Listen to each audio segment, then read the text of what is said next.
Hello, my name is Inna. This channel is called Inna in English, and on this channel we'll look at English vocabulary and pronunciation, mostly intermediate plus, advanced maybe sometimes, as well as, general questions in linguistics and language learning. Well, as a non-native speaker, I think I can pride myself on my pronunciation.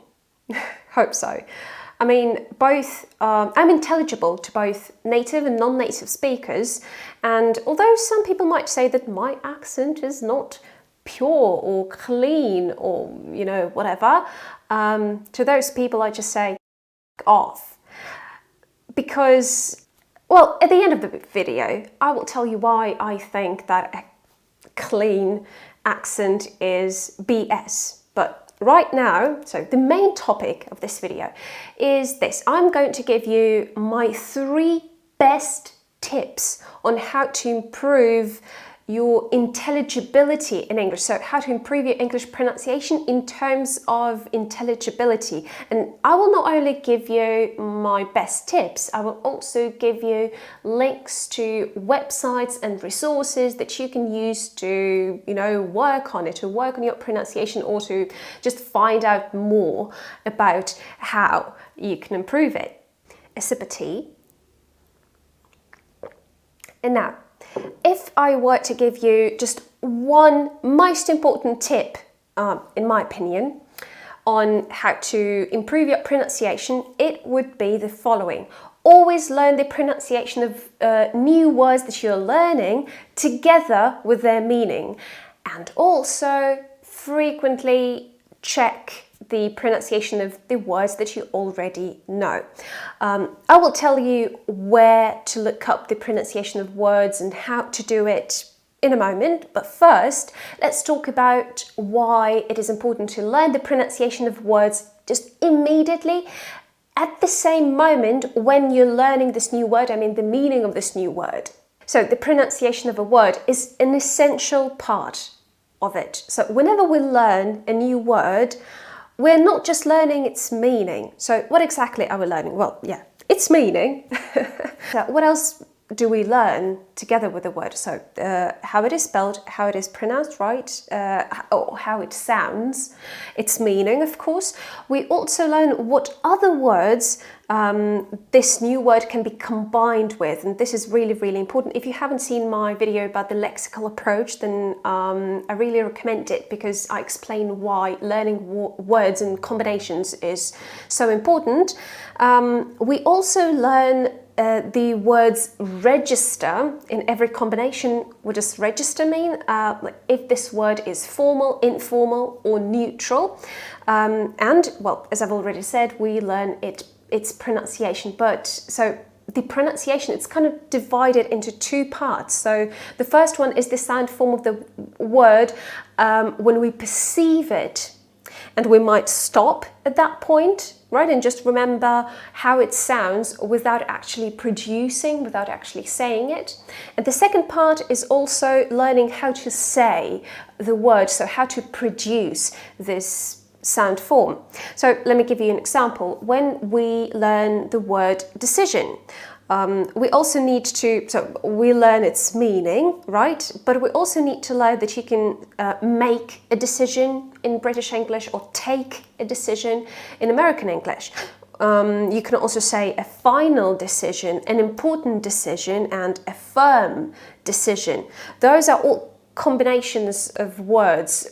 So what other words can the word decision be combined with? And again, I remind you, have a look at my video about the lexical approach, where I explain why it is so important. So we learned that the word decision is usually used in neutral contexts. So,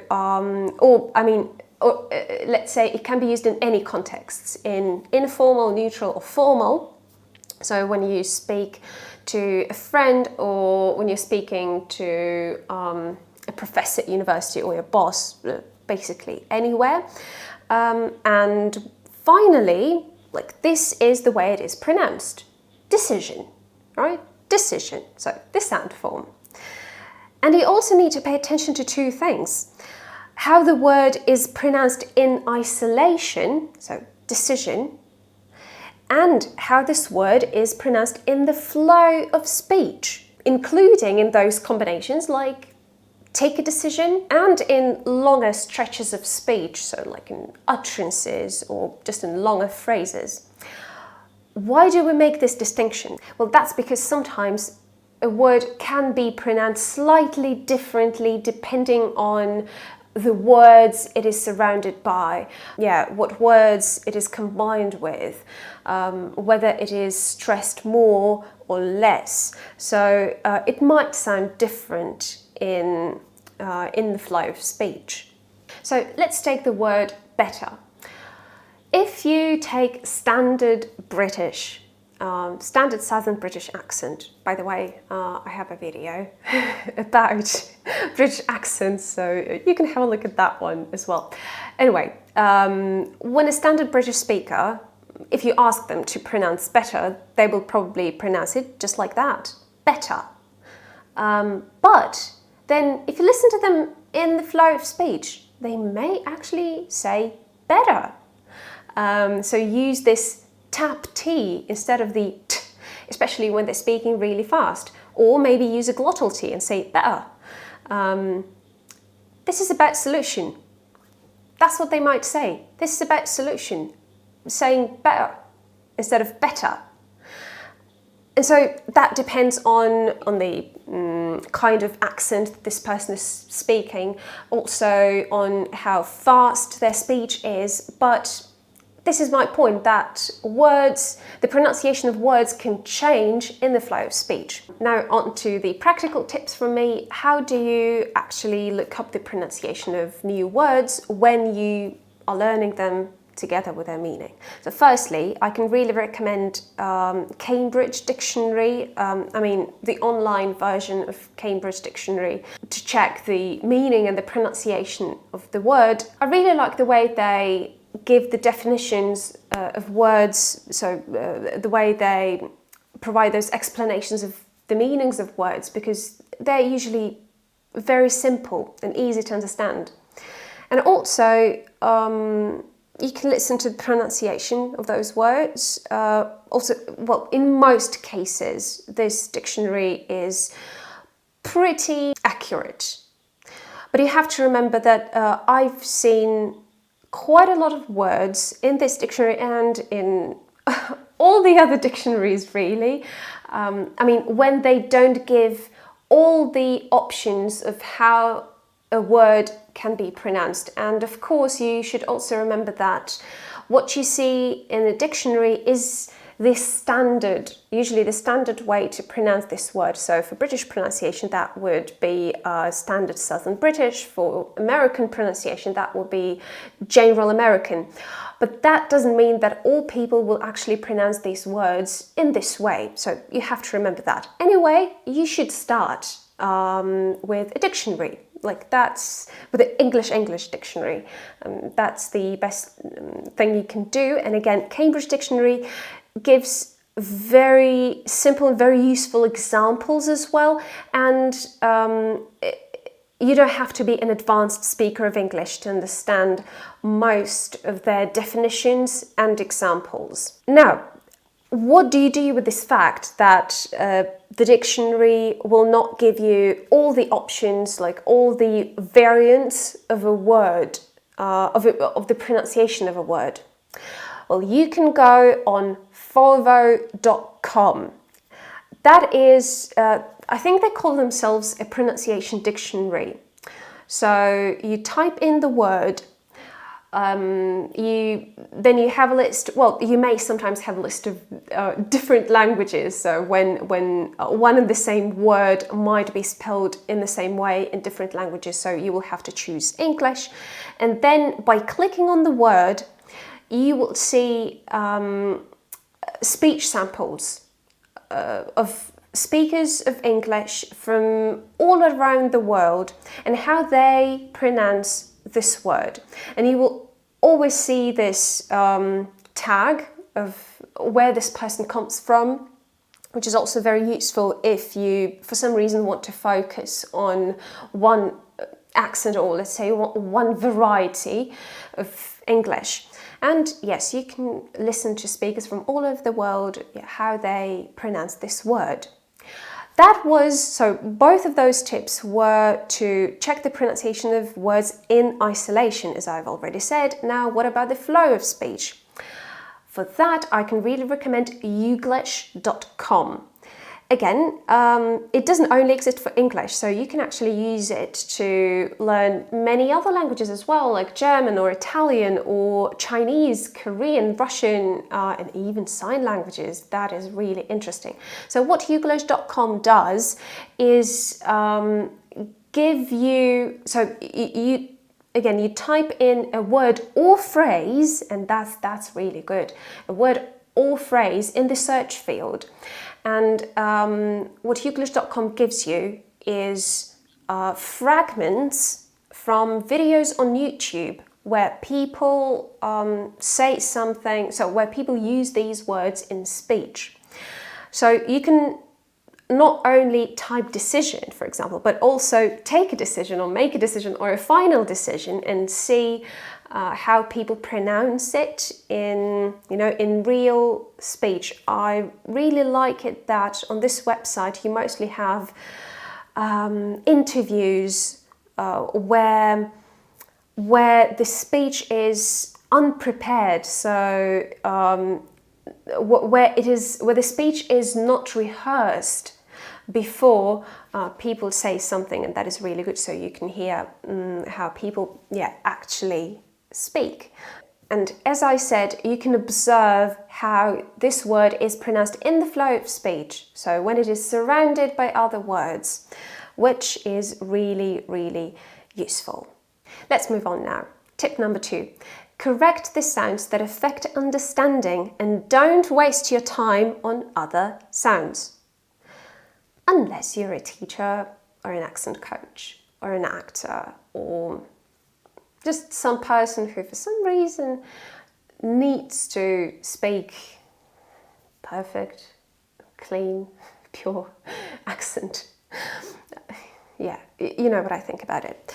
Anyway, so the first thing I should say is that most people will probably always sound different from natives when speaking a non-native language. Like perfection is mostly unachievable, and what do you need it for anyway?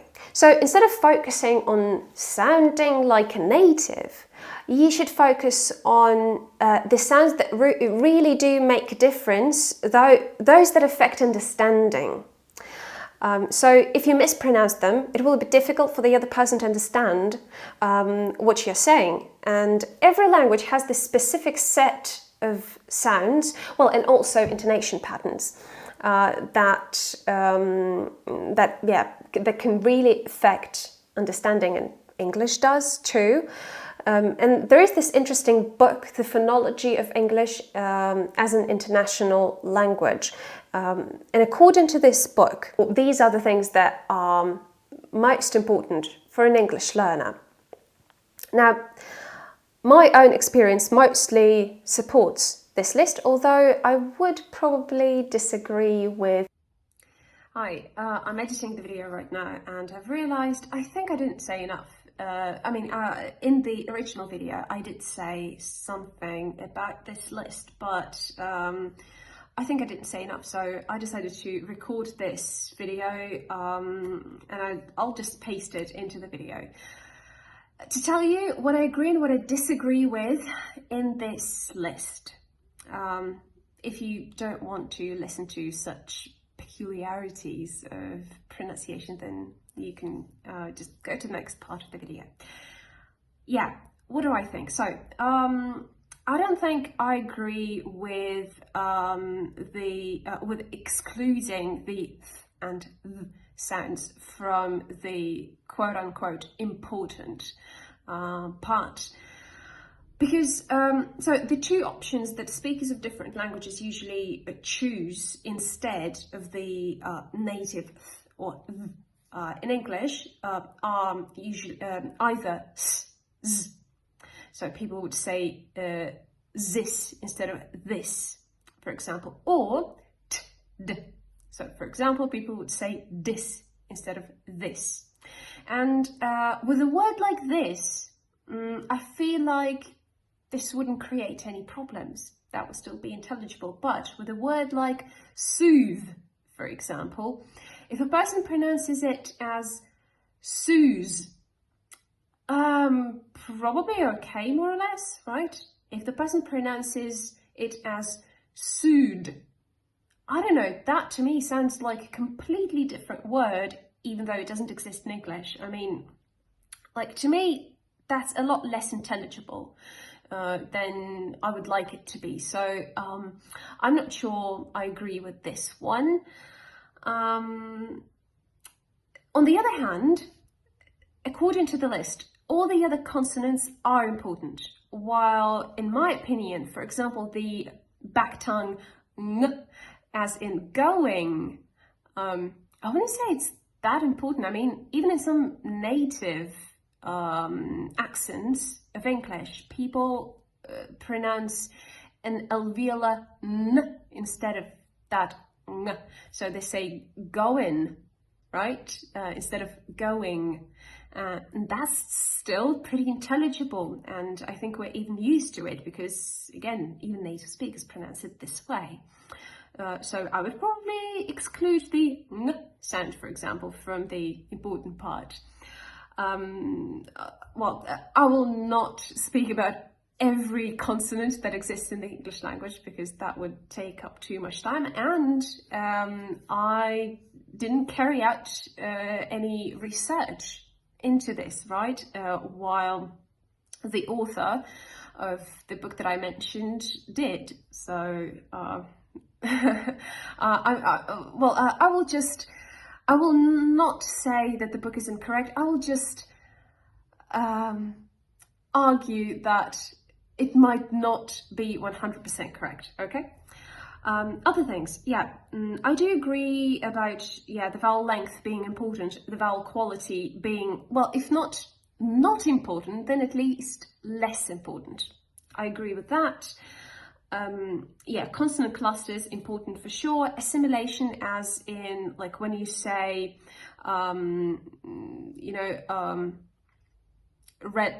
red bubble, you don't really pronounce the d there. You say red bubble, so the d is transformed into a b instead of saying red bubble, right? So this kind of assimilation is not really important. If you say red bubble, people will still understand you. It doesn't affect intelligibility at all. Weak forms, so meaning like reducing those to, from, and are to t, from, and in fast speech doesn't play any role either. Any role in intelligibility. So for example, if you say, for example, instead of for example, people will still understand you. If you say, I'm from Belarus, instead of I'm from Belarus, people will still understand you, right? So yeah, I agree. That's not very important for intelligibility. We are talking about intelligibility. I don't agree with the word stress thing.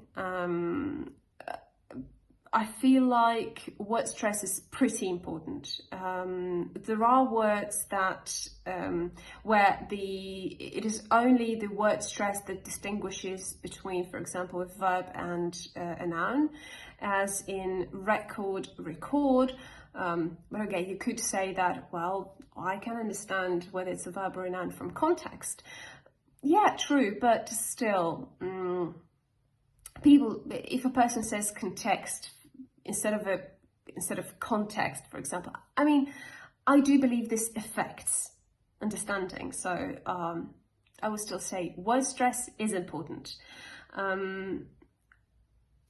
Nuclear stress, according to the list, nuclear stress is important, and I agree with that as well. Nuclear stress is like where the main stress of the sentence falls. So which word is the most important word in the sentence? For example, in my previous sentence, that was the word word. Which word is the most important word in a sentence? So I put this nuclear stress on this most important word, and that's important in English. Pitch movement, I would say yes and no. So on the one hand, it may not be important for, I would say it may not be important for some speakers of some languages, and it may be important for speakers of other languages.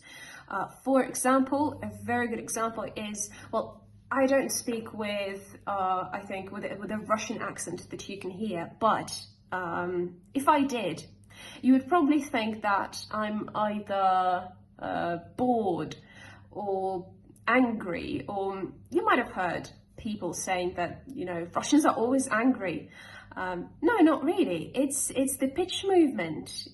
It's how we use the intonation, and we're not really angry. That's just neutral intonation for us. Although, as I've said, you cannot probably hear any Russian intonation when I speak. But anyway, yeah. And stress timing, yeah, I would probably agree with the list. Right, 7.5 minutes. Let's go back to the, I'm looking at the timer right now. Let's go back to the video.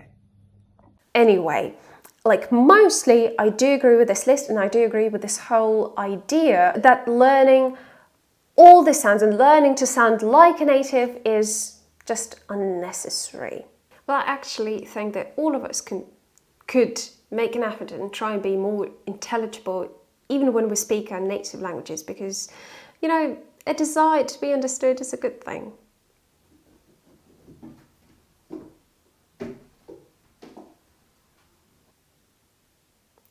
My cat is hunting a fly.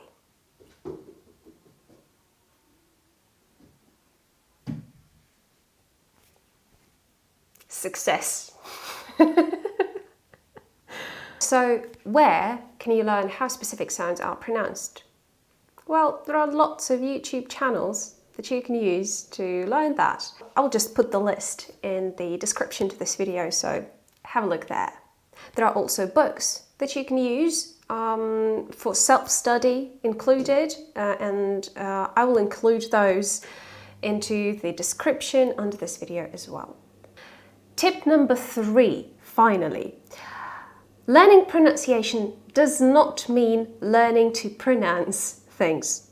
What do I mean by that? I mean that sometimes you might only need to learn how things are pronounced and not necessarily learn to pronounce them. Why? Well, we need that to understand other people. Specifically, I'm talking about all the different accents that exist in the world, because sometimes I feel like learners of English and teachers of English as well get too focused on just one variety of English, or just one accent or one type of pronunciation, and they don't always think that learners of English often need to talk to different people, or they want to listen to different people on YouTube, for example, or watch different TV series. And then learners of English need to learn to understand those specific accents. That doesn't mean that, say, speakers of Spanish, that they will all have the same kind of accent in English. No, of course not. Some of them will have a stronger accent, some of them will have a weaker Spanish accent, and they may mispronounce different things. But in many cases, the main features that that you can hear in the speech of Spanish speakers when they speak English will be more or less the same. So what can I recommend? Firstly, there's elo.com with a huge collection of videos from all around the world, of videos of people speaking English, and you will find people from many different countries, I don't know, Mexico, Germany, or China, speaking English, and you can really observe what their accents sound like. I can also recommend audiolingua.eu. where there's a collection of, it's a database of recordings. Now, those are not videos, those are audio recordings of people, speaking on particular topics in English, but also many other languages. Again, you can use it to learn other languages as well. And the audios are also arranged by levels and by topics, so it's a really useful resource, and you always see how old the person is and where they're from, which is again very useful to in order to understand what kind of English they're speaking. Finally, I suggest that you just talk to people. There's, for example, conversationexchange.com or tandem.com. There is, if you don't want to pay for it, if you are ready to pay for it, there's italki. But again, you can just choose the first two and find a study buddy, a language partner from, well, maybe from an English-speaking country, but also maybe from a non-English speaking country, I mean any other country in the world, but a person who is learning English themselves, and you can speak English with them. Just practice your speaking skills and vocabulary, but also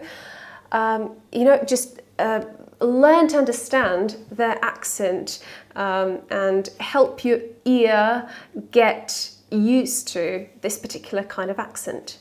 Now, I also promised to tell you why I think that having a pure or clean accent is nonsense. Well, I think I have actually already spoken about it today, and I said, well, firstly, as a non-native speaker, it is next to impossible to get this clean accent. Secondly, okay, why this accent? I mean, there are so many different dialects and varieties of English in the world. Why this one? So it's just, why?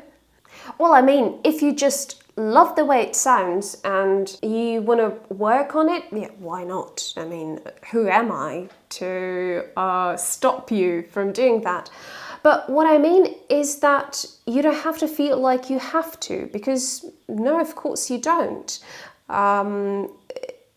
Just like native speakers of English don't always understand each other, and there is such a huge variety of accents, then, why should you just choose one and stick to it? I don't know. Well, maybe for the purposes of just making learning easier for you, yes. Maybe also if you know that you're going to be living in that country, like for example in Australia or in the United States, but again you have to be, then you have to think like where exactly you will be living. And then yes, of course you can spend some time learning that particular accent, but again, I just see no reason why you would have to have a clean or pure accent. Even not all native speakers have it. I mean, if say your mother is from the United States and your father is from Great Britain, and you, I don't know, maybe you spent half your childhood living there and half your childhood living in the other country, your accent will not be quote unquote pure. And finally, there are actually more non-native speakers of English in the world than native speakers. Then I think that should be one of the reasons as well. Okay, we are done. I will just briefly remind you to have a look in the description to this video for all the links and like websites and channels that I mentioned in today's video. And I would be happy to hear what your best tip on improving your English pronunciation would be. Let me and everyone else know in the comments. Give this video a like, subscribe to this channel, click the notification bell. I would be very glad if you did that, and see you in the next one.